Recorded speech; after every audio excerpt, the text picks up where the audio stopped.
नमस्कार, बहुत स्वागत है आपका। वृषभ राशि, शुक्र का राशि परिवर्तन होने जा रहा है। शुक्र आपके राशि के स्वामी हैं। अभी तक मेष राशि में चल रहे थे, अब आपकी ही राशि में आ रहे हैं। शुक्र जो है वृषभ राशि में जब आएंगे और शुक्र सुख, वैभव, प्रेम, कला, सौंदर्य का कारक ग्रह है और अपनी ही राशि में जब आएंगे तो शक्तिशाली मालव्य योग का निर्माण भी करेंगे। तो मालव्य योग का बनना यानी आपके लाइफ में भौतिक सुख, समृद्धि, विलासिता और आकर्षण का बढ़ना, ऐसा आप समझ सकते हैं। हालांकि film, media, glamour, designing, public relation जैसे क्षेत्रों से अगर आप जुड़े हैं तो ये वक्त आपके लिए बहुत उत्तम है, सोने पे सुहागा है। बिजनेस करते हैं, रिलेशनशिप में हैं या फिर व्यक्तिगत अगर हम संबंधों की बात करें तो हर मामलों में शुक्र का ये गोचर आपके लिए अति शुभ है। अब जानते हैं विस्तार से, और ये प्रेडिक्शन चंद्र राशि पर आधारित है। देखिए, आपके शुक्र लग्न और आपके छठे भाव के स्वामी हैं और गोचर में आपके पहले भाव में ही है, अपनी ही राशि में।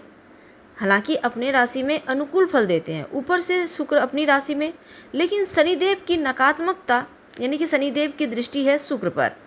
तो शनिदेव की नकारात्मकता को शुक्र हालांकि सोख लेंगे पर वो खुलकर प्रभाव नहीं डाल पाएंगे, आपको फल नहीं दे पाएंगे, लेकिन फिर भी लाइफ में बहुत कुछ बेहतर होगा। जैसे कि सुख संपत्ति बढ़ेगा, बैंक बैलेंस बढ़ेगा, आर्थिक मामलों में आपको लाभ मिलेगा। जो विद्यार्थी हैं सामान्य से कहीं बेहतर फल मिलेंगे। कला साहित्य क्षेत्र से जुड़े विद्यार्थियों के लिए शुभ परिणाम देने वाला वक्त रहेगा और विवाह से संबंधित बातों को आगे बढ़ाने वाला ये वक्त है, यानी विवाह तय हो सकता है। मनोरंजन के कार्यक्रम में सम्मिलित होते भी नजर आएंगे और शुक्र का ये गोचर व्यवसायी भाइयों के लिए अति शुभ दिख रहा है। तो 29 जून से लेकर शुक्र का ये महापरिवर्तन आपकी लाइफ को पूरी तरह से बदलेगा। सबसे पहले समझते हैं कि शुक्र जब आपके पहले घर में आएंगे तो शुक्र की प्रकृति क्या है।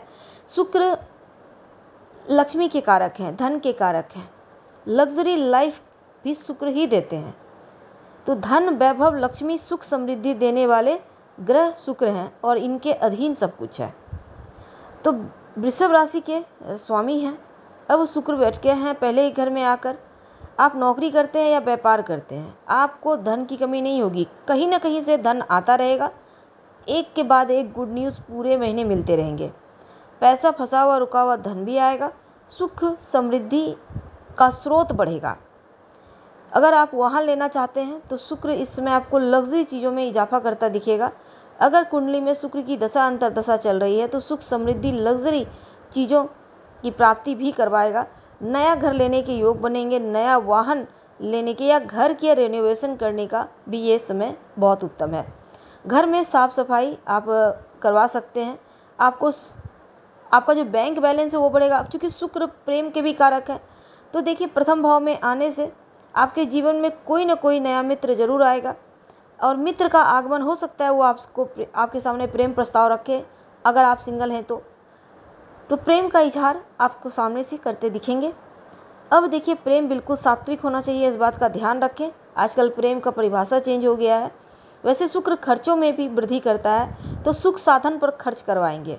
मकान ले लिए, भूमि ले लिए, वाहन ले लिए, इन चीज़ों पे खर्च करवाएंगे, या आपने ज्वेलरी ले ली, लंबी दूरी की यात्रा वगैरह भी करवाएंगे शुक्र। तो शुक्र के अधीन लंबी दूरी की यात्रा भी होती है क्योंकि शुक्र 12वें भाव में शुक्र जो है वो उच्च के हो जाते हैं। अब देखिए, शुक्र खर्चा भी खूब करवाएगा लेकिन सम्मान बढ़ाएगा। थोड़ा सा सावधान भी रहना है क्योंकि शुक्र चंचल है, मन जल्दी बहक जाता है, तो इस पर आपको थोड़ा सा कंट्रोल करना है, थोड़ा सावधान रहे। और कई बार शुक्र बदनामी भी करवाता है, ऊपर से शनिदेव की दृष्टि है, तो आप ऐसा वैसा कोई काम मत कीजिएगा कि बदनामी हाथ लगे। तो ऐसे में प्रेम संबंधों में भी सतर्क रहिएगा और अपने सामर्थ्य के अनुसार ही खर्च करें, ज़्यादा खर्च ना करें। बैंक बैलेंस बढ़ाने पर ध्यान दें क्योंकि ये वक्त कमाई का है, कमाई खूब होगा। अब देखिए, खर्च तो करवाएगा लेकिन सुख सुविधाओं पर खर्च हो रहा है, आराम पर खर्च होगा। अगर आप अविवाहित हैं, विवाह होने की प्रबल संभावना बनती दिखेगी। कुछ चीज़ों में सावधानी भी रखना होगा। तो 29 जून को शुक्र कृतिका नक्षत्र में, जो सूर्य का नक्षत्र है, प्रवेश करेंगे। सूर्य आपके चौथे घर के स्वामी हैं। चौथे घर के स्वामी और सूर्य के कृतिका नक्षत्र में शुक्र जब आएगा तब भूमि, भवन, वाहन, कृषि यह शिक्षा के मामलों में लाभ देगा।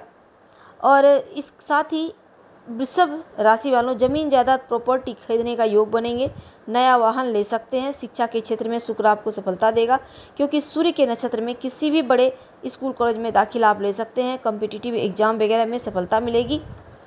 और कृषक भाई जो लोग हैं उनके लिए भी ये बढ़िया वक्त है, धन प्राप्ति के योग बनेंगे। 8 जुलाई को शुक्र रोहिणी नक्षत्र में प्रवेश करेंगे, जो चंद्रमा का नक्षत्र है।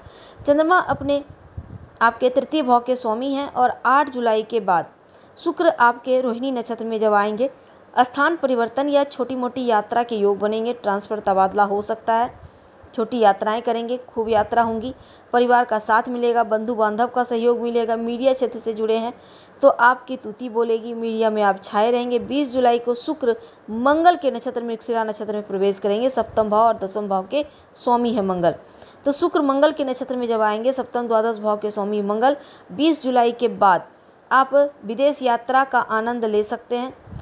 और इस समय आप किसी भी तरह का ज्वाइंट एग्रीमेंट वगैरह भी साइन हो सकता है, कोई कॉन्ट्रैक्ट मिल सकता है और विवाह होने की प्रबल संभावना बनेगी। शुक्र की दृष्टि सप्तम भाव पे है, तो लग्न से भी देखें तो मंगल के नक्षत्र में जब आएंगे, मंगल क्योंकि सप्तमेश है तो विवाह योग बन रहा है और शुभ स्थिति बनी हुई है। लेकिन दाम्पत्य जीवन में तालमेल बनाकर चलिएगा, किसी तरह का कोई तनाव ना हो। पहले घर में यहाँ पर देखिए मंगल द्वादश भी भाव के यहाँ पर है, तो ऐसे में खर्च भी बढ़ेंगे, खर्चों पर थोड़ा कंट्रोल रखें। कुछ मामलों में बहुत बढ़िया रिजल्ट, लेकिन कुछ मामलों में सावधानी की आवश्यकता है। तो ऐसे में उपाय क्या करेंगे? ओम शं शुक्राय नमः, इस मंत्र का जब रोज़ भोर के समय या रात सोने के पहले जप कर ले तो अनुकूल रहेगा। हम आपसे विदा लेते हैं। जानकारी अच्छी लगे तब लाइक कर सब्सक्राइब करें, शेयर करें, कमेंट करें। धन्यवाद। हम फिर मिलेंगे किसी नए टॉपिक के साथ।